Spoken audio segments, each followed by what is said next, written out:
ओम शांति। 6 सितंबर 2024 के ईश्वरीय महावाक्य।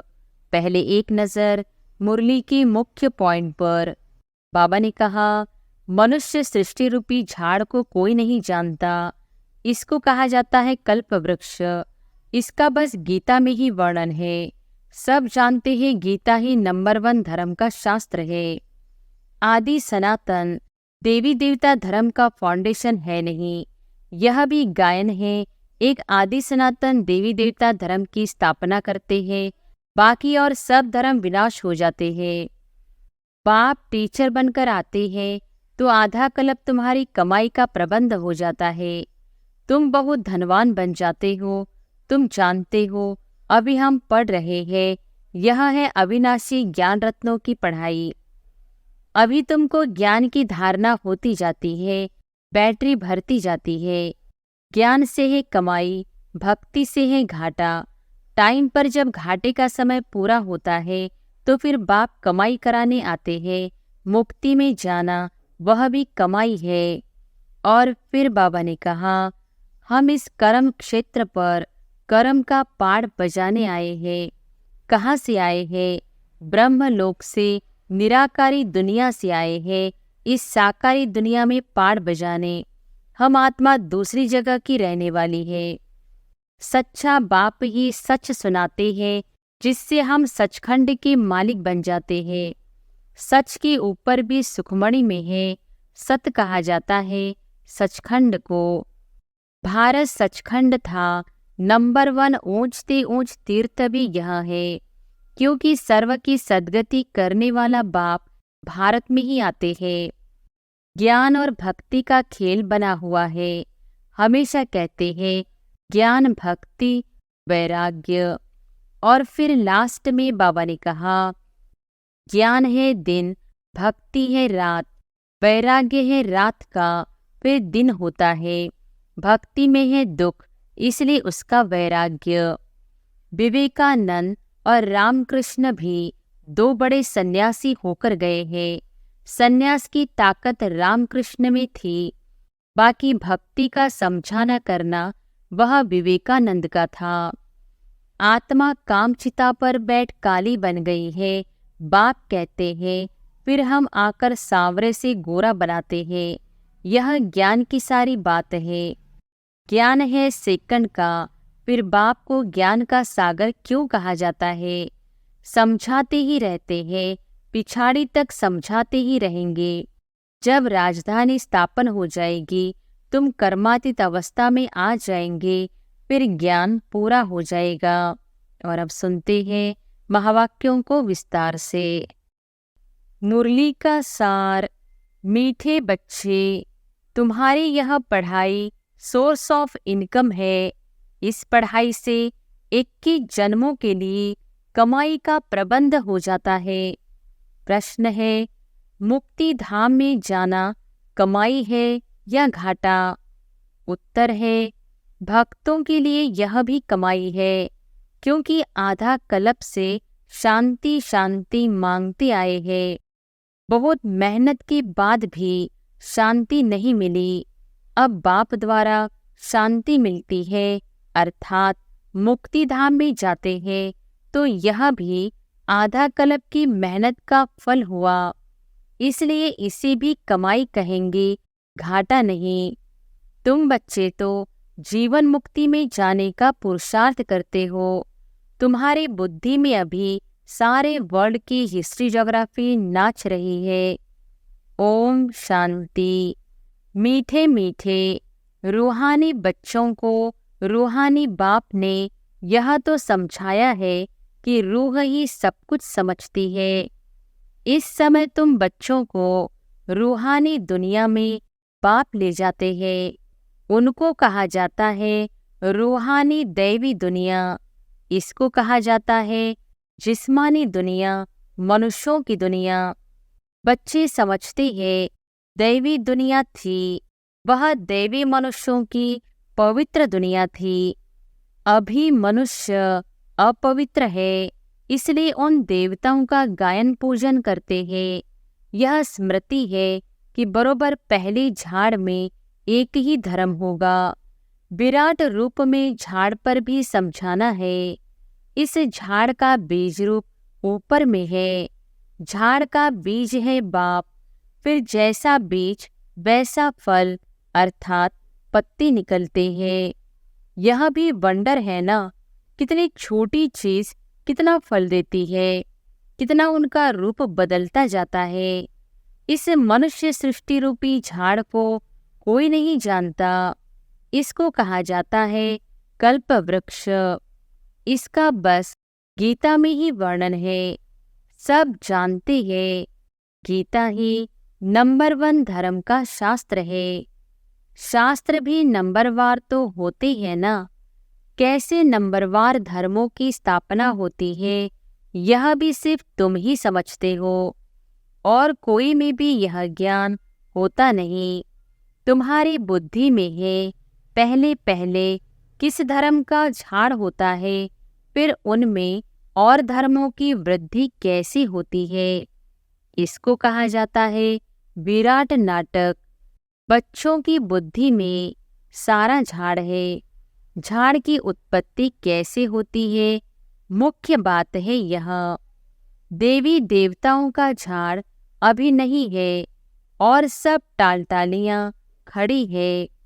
बाकी आदि सनातन देवी देवता धर्म का फाउंडेशन है नहीं। यह भी गायन है। एक आदि सनातन देवी देवता धर्म की स्थापना करते हैं। बाकी और सब धर्म विनाश हो जाते हैं।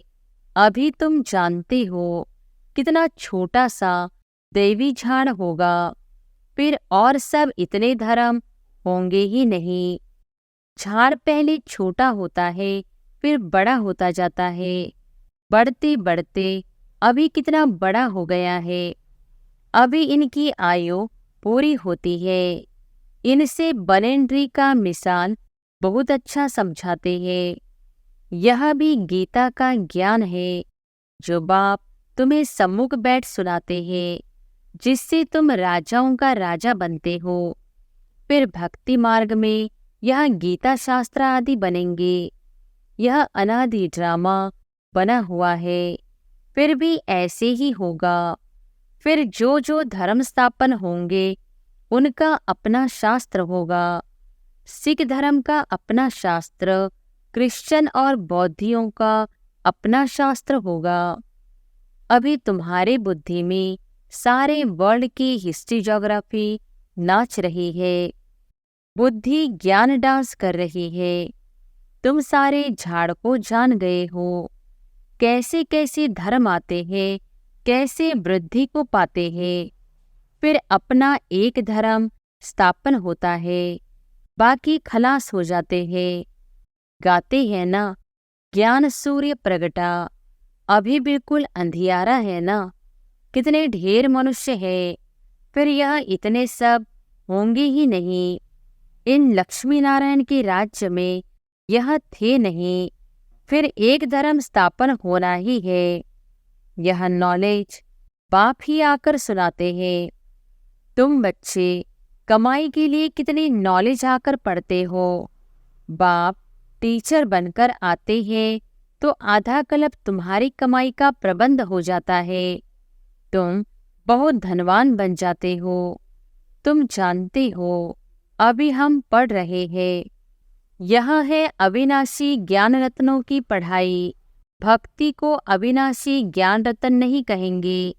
भक्ति में मनुष्य जो कुछ पढ़ते हैं उनसे घाटा ही होता है, रतन नहीं बनते। ज्ञान रत्नों का सागर एक बाप को ही कहा जाता है। बाकी वह है भक्ति। उसमें कोई भी एम ऑब्जेक्ट है नहीं, कमाई है नहीं। कमाई के लिए तो स्कूल में पढ़ते हैं, फिर भक्ति करने के लिए गुरु के पास जाते हैं। कोई जवानी में गुरु करते हैं, कोई बुढ़ापे में गुरु करते हैं, कोई छोटेपन में ही संन्यास ले लेते हैं। कुंभ के मेले पर कितने ढेर आते हैं। सतयुग में तो यह कुछ भी नहीं होगा। तुम बच्चों की स्मृति में सब बातें आ गई है। रचता और रचना के आदि मध्य अंत को तुम जान गए हो। उन्होंने तो कल्प की आयु ही बड़ी कर दी है। ईश्वर सर्वव्यापी कह दिया है, ज्ञान का पता नहीं है। बाप आकर अज्ञान नींद से सुजाग करते हैं। अभी तुमको ज्ञान की धारणा होती जाती है, बैटरी भरती जाती है। ज्ञान से है कमाई, भक्ति से है घाटा। टाइम पर जब घाटे का समय पूरा होता है तो फिर बाप कमाई कराने आते हैं। मुक्ति में जाना वह भी कमाई है। शांति तो सब मांगते रहते हैं। शांति देवा कहने से बुद्धि बाप तरफ चली जाती है। कहते हैं विश्व में शांति हो, परंतु वह कैसे होगी यह किसको भी पता नहीं है। शांति धाम सुख धाम अलग होते हैं, यह भी नहीं जानते हैं। जो पहला नंबर है उनको भी कुछ पता नहीं था। अभी तुमको सारी नॉलेज है। तुम जानते हो हम इस कर्म क्षेत्र पर कर्म का पाठ बजाने आए हैं। कहाँ से आए हैं? ब्रह्मलोक से, निराकारी दुनिया से आए हैं इस साकार दुनिया में पाठ बजाने। हम आत्मा दूसरी जगह की रहने वाली है। यहाँ यह 5 तत्वों का शरीर रहता है। शरीर है तब हम बोल सकते हैं। हम चैतन्य पाठधारी हैं। अभी तुम ऐसे नहीं कहेंगे कि इस ड्रामा के आदि मध्य अंत को हम नहीं जानते हैं। आगे नहीं जानते थे। अपने बाप को, अपने घर को, अपने रूप को यथार्थ रीति नहीं जानते थे। अभी जानते हैं। आत्मा कैसे पाठ बजाती रहती है। स्मृति आई है, पहले स्मृति नहीं थी। तुम जानते हो सच्चा बाप ही सच सुनाते हैं, जिससे हम सचखंड के मालिक बन जाते हैं। सच के ऊपर भी सुखमणि में है। सत कहा जाता है सचखंड को। देवताएं सब सच बोलने वाले होते हैं। सच सिखलाने वाला है बाप। उनकी महिमा देखो कितनी है। गाई हुई महिमा तुमको काम में आती है। शिव बाबा की महिमा करते हैं, वही झाड़ के आदि मध्य अंत को जानते हैं। सच बाप सुनाते हैं तो तुम बच्चे सच्ची बन जाते हो। सचखंड भी बन जाता है।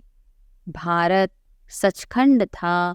नंबर 1 ऊंचती ऊंच तीर्थ भी यह है, क्योंकि सर्व की सद्गति करने वाला बाप भारत में ही आते हैं।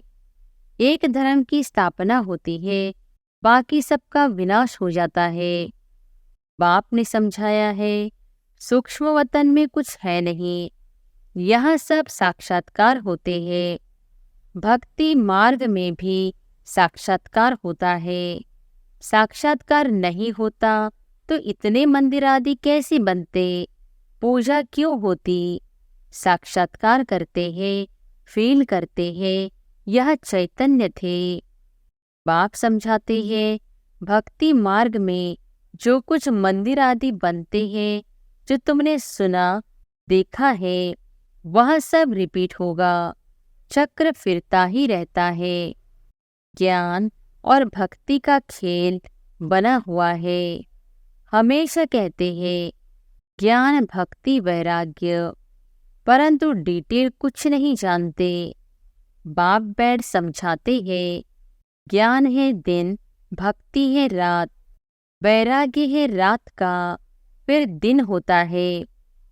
भक्ति में है दुख, इसलिए उसका वैराग्य। सुख का तो वैराग्य नहीं कहेंगे।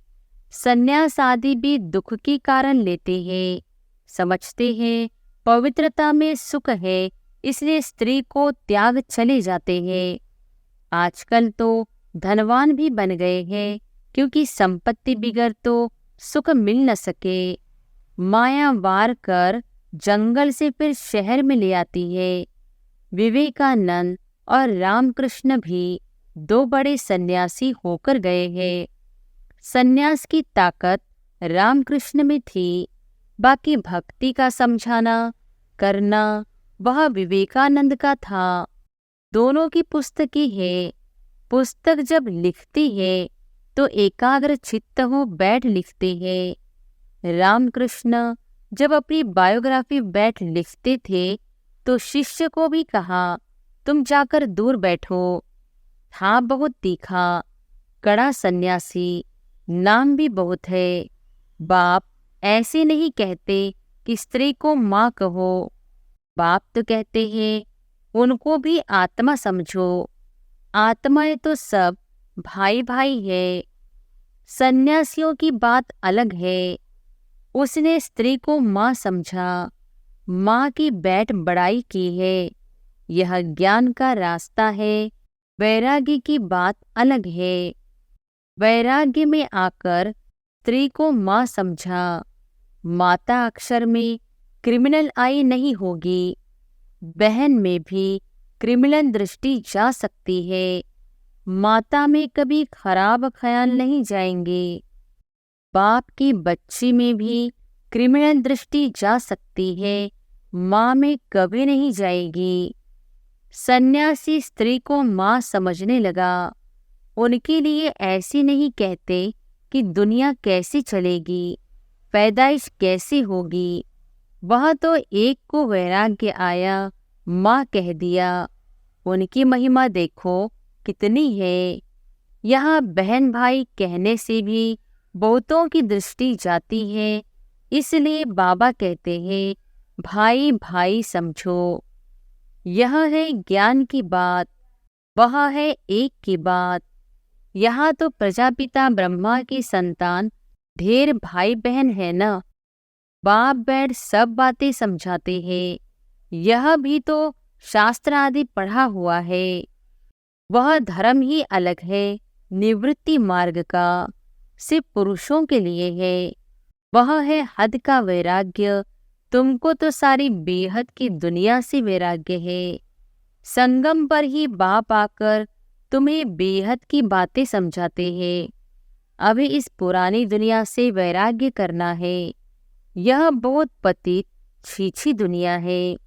यह शरीर पावन हो न सके। आत्मा को नया शरीर सत्युग में ही मिल सकता है। भले यह आत्मा पवित्र बनती है, परंतु शरीर फिर भी अपवित्र रहता है। जब तक कर्मातीत अवस्था हो, सोने में खाद पड़ती है तो जेवर भी खाद वाला बनता है। खाद निकल जाए तो जेवर भी सच्चा बनेगा। इन लक्ष्मी नारायण की आत्मा और शरीर दोनों सतोप्रधान है। तुम्हारी आत्मा और शरीर दोनों ही तमोप्रधान काले हैं। आत्मा काम चिता पर बैठ काली बन गई है। बाप कहते हैं फिर हम आकर सांवरे से गोरा बनाते हैं। यह ज्ञान की सारी बात है, बाकी पानी आदि की बात नहीं। सब काम चिता पर बैठ पतित बन पड़े हैं। इसे राखी बंधवाई जाती है कि पावन बनने की प्रतिज्ञा करो। बाप कहते हैं हम आत्माओं से बात करते हैं। मैं आत्माओं का बाप हूँ, जिसको तुम याद करते आए हो। बाबा आओ, हमको सुखधाम में ले चलो, दुख हरो। कलयुग में होते हैं अपार दुख।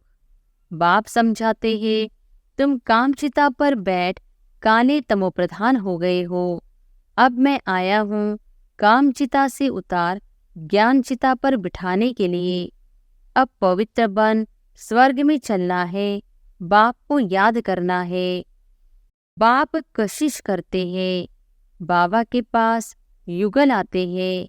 एक को कशिश होती है, दूसरे को नहीं होती। पुरुष ने फट से कह दिया हम इस अंतिम जन्म में पवित्र रहेंगे, कामचिता पर नहीं चढ़ेंगे। ऐसे नहीं कि निश्चय हो गया। निश्चय अगर होता तो बेहद बाप को पत्र लिखते, कनेक्शन में रहते। सुना है पवित्र रहते हैं, अपने धंधे आदि में ही मस्त रहते हैं। बाप की याद ही कहाँ है। ऐसे बाप को तो बहुत याद करना चाहिए। स्त्री पुरुष का आपस में कितना प्यार होता है, पति को कितना याद करती है। बेहद के बाप को तो सबसे जास्ती याद करना चाहिए। गायन भी है ना, प्यार करो चाहे ठुकराओ, हम हाथ कभी नहीं छोड़ेंगे। ऐसे नहीं यहाँ आकर रहना है, बहुत फिर संन्यास हो गया। घर बार छोड़ यहाँ आकर रहे। तुमको तो कहा जाता है गृहस्थ व्यवहार में रहते पवित्र बनो। यह पहले तो भट्टी बननी थी, जिससे इतने तैयार हो निकले। उनका भी बहुत अच्छा वृत्तांत है। जो बाप का बनकर अंदर यज्ञ में रह करके रूहानी सर्विस नहीं करते, वह जाकर दास दासियां बनते हैं। फिर पिछाड़ी में नंबरवार पुरुषार्थ अनुसार ताज मिल जाता है। उन्हों का भी घराना होता है, प्रजा में नहीं आ सकते। कोई बाहर का आए अंदर वाला नहीं बन सकता। वल्लभाचारी बाहर वालों को कभी अंदर आने नहीं देते हैं। यह सब समझने की बातें हैं। ज्ञान है सेकंड का, फिर बाप को ज्ञान का सागर क्यों कहा जाता है? समझाते ही रहते हैं, पिछाड़ी तक समझाते ही रहेंगे। जब राजधानी स्थापन हो जाएगी, तुम कर्मातीत अवस्था में आ जाएंगे, फिर ज्ञान पूरा हो जाएगा। है सेकंड की बात, परंतु फिर समझाना पड़ता है। हद की बाप से हद का वर्षा, बेहद का बाप विश्व का मालिक बना देते हैं। तुम सुखधाम में जाएंगे तो बाकी सब शांति धाम में चले जाएंगे। वहाँ तो है ही सुख। यह तो खातिरी है, बाप आए हैं। हम नई दुनिया के मालिक बन रहे हैं राज्यों की पढ़ाई से। अच्छा, मीठे मीठे सिकिलधे बच्चों प्रति माता पिता बाप दादा का याद प्यार और गुड मॉर्निंग। रूहानी बाप की रूहानी बच्चों को नमस्ते। धारणा के लिए मुख्य सार। पहली पॉइंट, इस पतित छीछी दुनिया से बेहद का वैराग्य रख आत्मा को पावन बनाने का पूरा पुरुषार्थ करना है। एक बाप की ही कशिश में रहना है। दूसरी पॉइंट, ज्ञान की धारणा से अपनी बैटरी भरनी है। ज्ञान रत्नों से स्वयं को धनवान बनाना है। अभी कमाई का समय है, इसलिए घाटे से बचना है। वरदान है, ज्ञान रत्नों को धारण कर व्यर्थ को समाप्त करने वाले होली हंस भव। ज्ञान रत्नों को समाप्त कर व्यर्थ को समाप्त करने वाले होली हंस भव। होली हंस की दो विशेषताएं हैं। एक है ज्ञान रतन चुगना और दूसरा निर्णय शक्ति द्वारा दूध और पानी को अलग करना। दूध और पानी का अर्थ है समर्थ और व्यर्थ का निर्णय। व्यर्थ को पानी के समान कहते हैं और समर्थ को दूध समान। तो व्यर्थ को समाप्त करना अर्थात होली हंस बनना।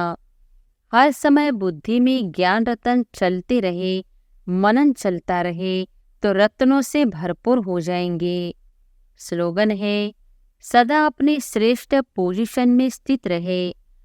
अपोजिशन को समाप्त करने वाले ही विजयी आत्मा है। सदा अपने श्रेष्ठ पोजीशन में स्थित रहे। अपोजिशन को समाप्त करने वाले ही विजयी आत्मा है। अच्छा, ओम शांति।